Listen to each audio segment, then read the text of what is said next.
Okay,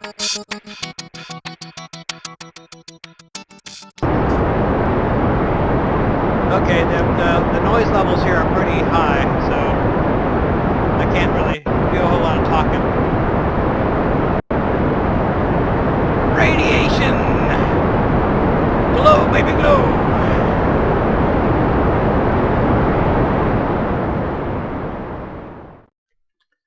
Okay, I've reached Kerbin escape velocity here, and we're about to head out into the void. Let's time compress. Come on, come on, come on. Heading into the void. Where's Kerbin? Nope. Okay. Now, the theory here is I do a burn here, it spreads out to here, and by some magic, pixie magic, it managed to intersect that just right on. I don't know if that's going to happen, but we'll see. Okay. And inclination between Kerbin and Duna, pretty much the same inclination, so I think that's okay.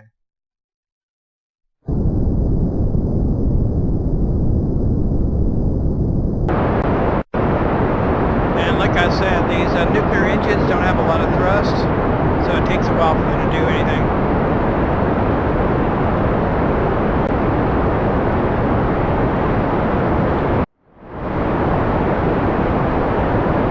They sure glow a pretty red color though.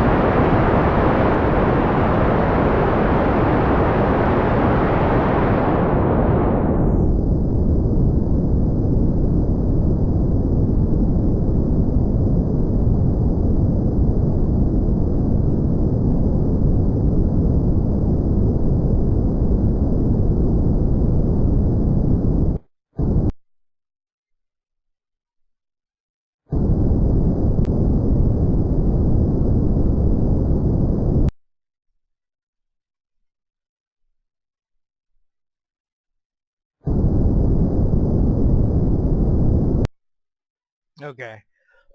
Well, we didn't have a magical connection there with Duna, so we have to make do. So I'm going to go ahead and time compress, and I'll let you know when something important happens. Okay, looks like I may have undershot the red planet. So what we'll do is we will do a burn at the apoapsis to widen this a bit and see if we get some other opportunities. And what this means basically is wasting a bit more fuel. I've got a fair amount of fuel, but actually getting out of Kerbin's gravity took more fuel than I would have liked, so I'm not looking for opportunities to waste fuel, especially if I ever want to get this guy back, which is kind of optional, really.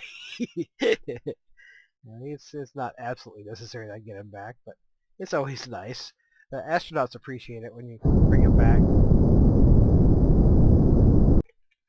Okay, I managed to get an encounter with Duna.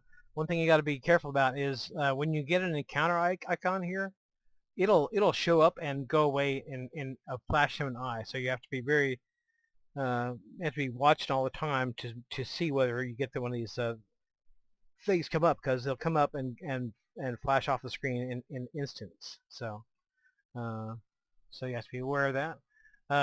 We have used more fuel than I would have liked.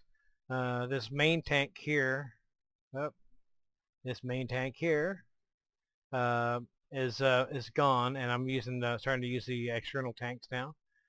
Probably in a future version I will trade out 2 of the nuclear engines for 2 more fuel tanks, but I think we'll do okay for right now.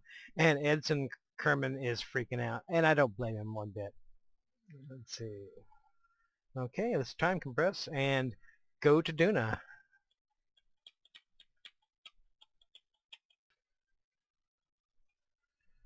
Okay, we're heading up to our Duna encounter, and the important thing is to try to do things ahead of time if we can, to try to minimize our fuel use. Most importantly, we need to not miss the encounter by speeding past it. So that's first. Alright, let me see what we got here.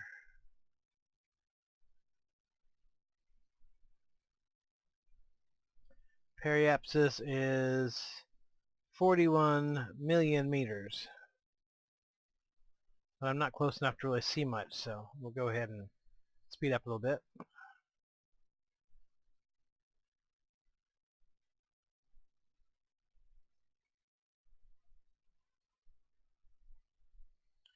In a perfect world, what I would do is I would try to make changes now that would bring me in closer to the planet, so that I can avoid wasting too much fuel. Okay, what have we here? Okay. In theory, I think if I do a burn towards the sun, that may help me out. Then again, it may not. We'll have to see. Even though they've said that they have banished the Kraken in this update, the thing that used to cause ships to become uncontrollable and actually to self-destruct when they go too fast. There are still Kraken-like signs here sometimes. I'm going to pop out to the Space Center right quick. Pop back in. See if that does anything for my maneuverability. Sideways a little bit. There, that's good enough. Alright, let's see if this has any impact on my encounter. Any positive impact. I'm sure it will have an impact. It's just a matter of whether it will be a positive impact.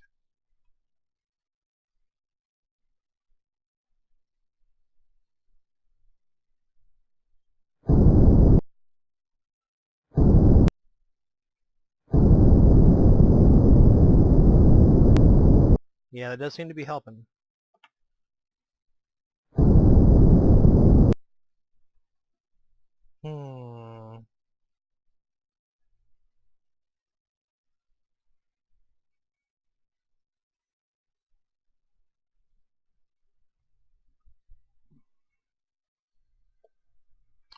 Okay.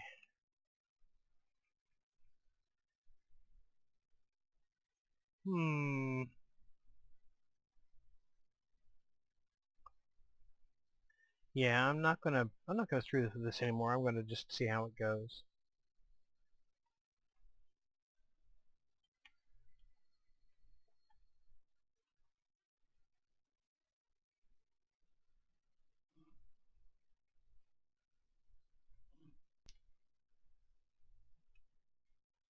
Up.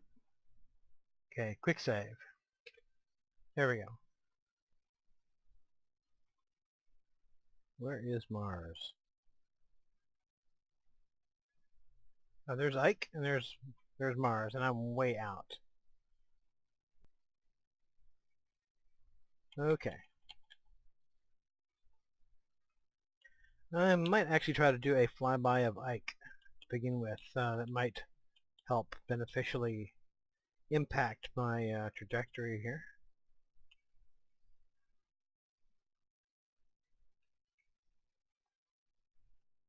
Because I am way, way out.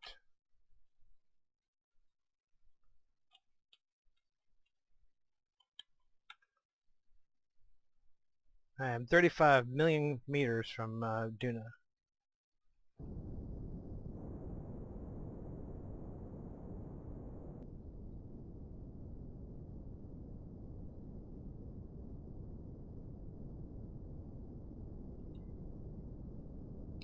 Okay, I'm going to take this easy because I'm hoping for an encounter with Ike. Maybe I can use to my benefit.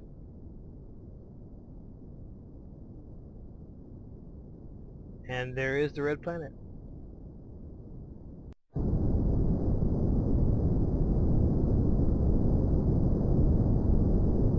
Yeah.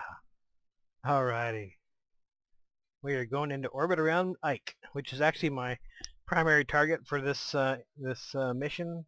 Um, I'm actually more interested in moons in a way than in planets because whenever the kethane update for 0.17 comes out, I'm going to want to use these moons as a refueling bases versus planets, which I'll have to overcome a lot more gravity. So, all right, we're going to Ike.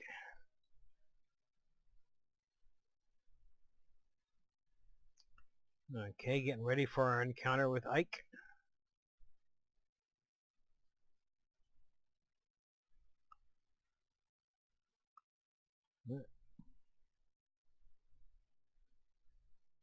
And Ike is a weird looking moon. It really is. Very peculiar looking.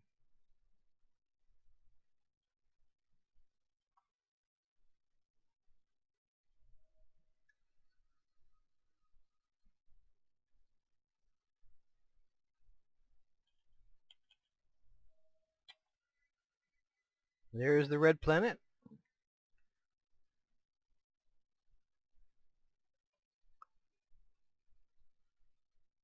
And there's Ike. I like Ike. That's a weird looking moon. Alright, so getting ready for our Ike encounter.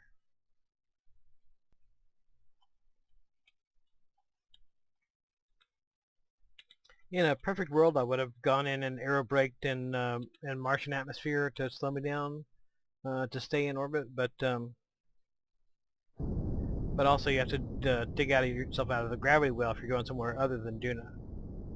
Yeah, other than Duna. If you're going to Ike, you'd have to dig yourself back out of the gravity well, even though it would kill off your velocity enough to keep you in orbit.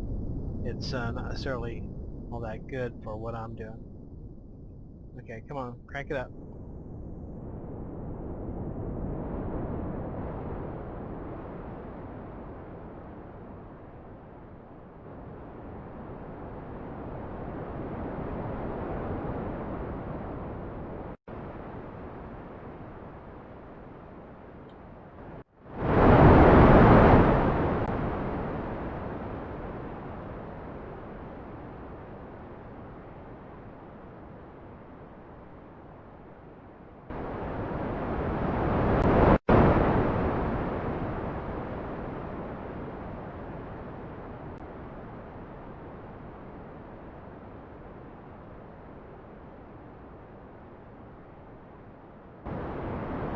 Yeah, this may not have been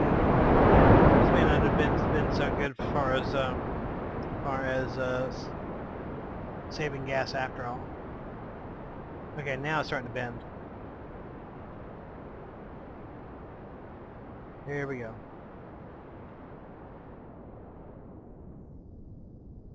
Now we got orbit.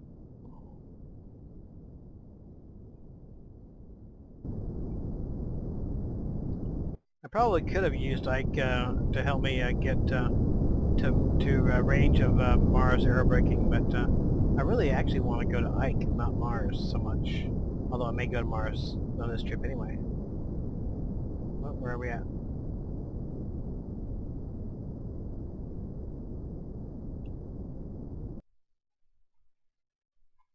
We'll go for 20,000. Hope that's enough. Whoa, cool planet. It is pretty awesome looking. Duna. Yeah, that's pretty cool there. All the little craters inside the crater. That's pretty cool. Okay. Now let's do a little time compression.